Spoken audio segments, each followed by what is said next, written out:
আমার একটা বিশেষ অনুরোধ তোমাদের সবার কাছে, তোমরা ভিডিও দেখছো, লাইক করছো, কমেন্টস করো এবং শেয়ার করো, তার সঙ্গে সাবস্ক্রাইবটা করো। আর একটা জিনিস হচ্ছে, তোমরা পুরো ভিডিওটা দেখবে যদি আনন্দ পেতে চাও। পুরো ভিডিও না দেখলে আনন্দ পেতে পারবে না, সেই জন্য বলছি তোমরা পুরো ভিডিওটা দেখবে, স্কিপ করে যাবে না।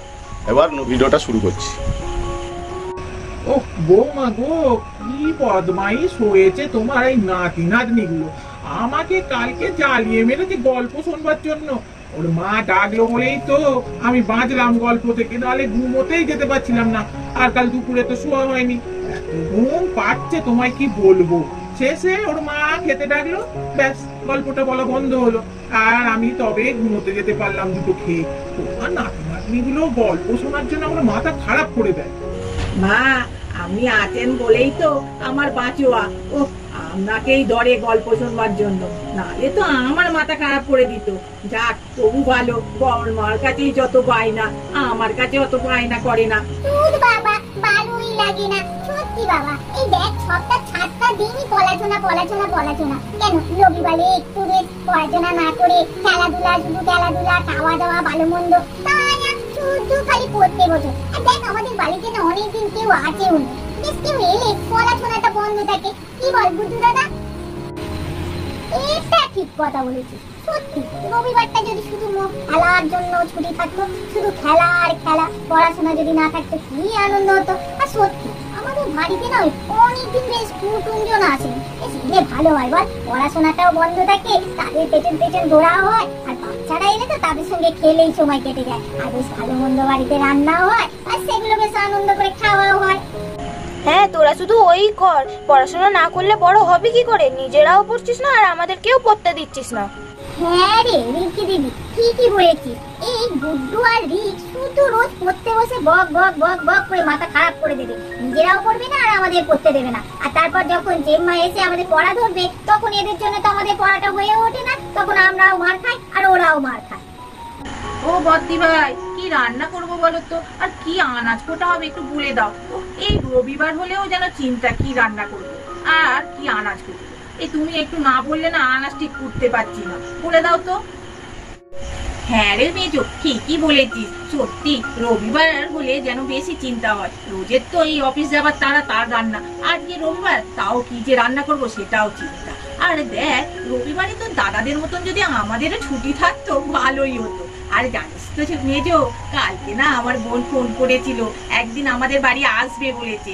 কবে আসবে সেটি বলেনি, তো বললে তো ভালোই হতো। আমি বললাম তবে আজকেই চলে আয়, রবিবার বেশ ছুটির দিন, তো জামাইবাবুও বাড়িতে থাকবে আর আমার দেওরাও বাড়িতে থাকবে, এলে মজাই হবে, তো চলে আয়। বললো না এখন কাজ আছে, আসতে পারবে না। তা কবে আসবে দেখা যাক। নে তাহলে এখন তুই ওই একটু সেদ্ধ ঝোল করবো এই মাছ দিয়ে, আর ওবলা তো দাদাকে বলেছি যে একটু মটন আনতে। ছেলেরা খুব খেতে চেয়েছে বুঝেছিস, বায়না ধরেছে। তা ওবলা রুটি আর মটন, আর ঠাকুমা তো মটন খায় না, তাই জন্য বলেছি একটু পনির এনে দেবে, পনিরের তরকারি করে দেবো। কি বল, ভালো বলিনি? হ্যাঁ গো দিদি ভাই, ঠিকই বলেছো।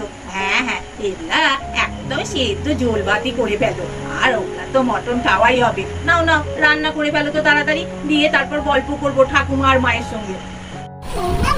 তুমি বললি যে মাটিমণির বাড়ি, আমি একটুখানি করে তো কত দূর চলে এলাম। মাটিমণির বাড়ি দেখতেই পাচ্ছি না, আর লিক দাদাকেও দেখতে পাচ্ছি না। কখন পৌঁছাবো গো মাটিমণির বাড়ি? তোমারও কত কষ্ট হচ্ছে আমাকে কোলে নিয়ে যেতে, আর অত বড় ব্যাগটা নিয়ে যেতে। তোমার বললাম ওখানে কত অটো দাঁড়িয়ে আছে, তবে এত অটো কর। তুমি বলি না না, গ্রাম দেখতে দেখতে চলে যাবো।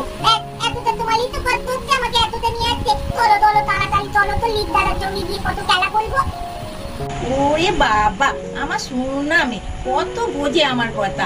আরে দেখ আমরা তো শহরে থাকি, এত সুন্দর সবুজ গাছপালা দেখতে পাই, কত বলতো রাস্তায় কত গরু ঘাস যাচ্ছে, পুকুরে চড়ছে, কত কিছু দেখতে পাচ্ছিস বলতো। আবার বলছিস, আবার এরকম কথা বলছিস। চল চল, রিক দাদার তো বাড়ি আর এই একটুখানি গেলে, আর এই তো এসেই গেছি, চল। ও লিক দাদা, আমি এসেছি তোমাদের বাড়িতে। তুমি কোথায় গেলে? এই দেখো আমি এসে গেছি মাল। আমি ওই, তুমি লিক দাদা? ও বাবা, বুঝলি যে আজকে এই তো তোমার দিদি তোমার কথা বলছিল। তা তুমি তো আজকে আসবে বলনি, তুমি তো বলেছিলে একদিন আসবে, তা আজ এসেছো, সারপ্রাইজ দিলে নাকি? বাবা বা, এসো এসো ভেতরে এসো, ভেতরে এসো। এই রে দেখ, তোর মাসি আর তোর বোনও এসেছে, চলে আয় দেখবি আয়। এই দেখ রে, আজকে আমরা সকালেই বলছিলাম না কেউ বাড়িতে এলে ভালো লাগে রে। দেখ ছোট বোনু আর মাসিমণি এসে গেছে, কি মজা বলতো। তাই তো লেলি, বুদ্ধু দাদা ঠিক বলেছিস। বনু এসেছে, মাঝিমণি এসেছে, বেশ বাড়িতে এবার জমজম করবে, কি আনন্দ হবে বনুকে নিয়ে। হ্যাঁ রে গুড্ডু দাদা, ঠিক বলেছিস, যা মজা হবে না, বোনকে নিয়ে খুব খেলা করবো দুজনে মিলে। কি রে বোন, তুই তো বলিসনি যে আজকে আসবি, তুই তো বলি একদিন আসবো। তোকে আমি তাও বললাম যে আজকে তবে চলে আয়। হ্যাঁ, তোর রবিবার তো জামাইবাবু থাকবে, বাড়িতে সব দেওরাও থাকবে, খুব আনন্দ হবে। তুই বলি না বাড়িতে কাজ আছে, আসতে পারবো না। কি বদমাইশ মেয়ে রে। এনে মিষ্টি আর যা ছিল এনেছি, খা। এই রিক, রিঙ্কি, গুড্ডু, গুড্ডি, তোদের জন্য গিফট আছে, দাঁড়া দিচ্ছি। এনে রিঙ্কি, এটা তোর। গুড্ডি, এটা তোর। এনে রিক, এটা তোর গিফট। আর গুড্ডু, এটা তোর। কি আবার কেমন গিফট মাঝিমণি? আমাদের বেলায় বই আর দিদিদের বেলায় পুতুল। এ বাবা, আমি কি এটা নিয়ে খেলতে পারবো? শুধু পলা আর পলা, বইটা কেন দিলে বলো তো? এই দিদি, তোর পুতুলটা আমাকে দিয়ে দে, আমার বইটা তুই নিয়ে নে, তুই তো পড়াশোনা করতে ভালোবাসিস। আচ্ছা রিক, তুই কি মেয়ে? তুই যে বারবি ডল নিয়ে খেলবি বলছিস? দাঁড়া, তুই যদি আমার পুতুলটা নিস তো সব বন্ধুদেরকে বলে দেবো যে তুই একটা মেয়ে। আমাদের ভিডিওটা এখানে শেষ করছি, টাটা।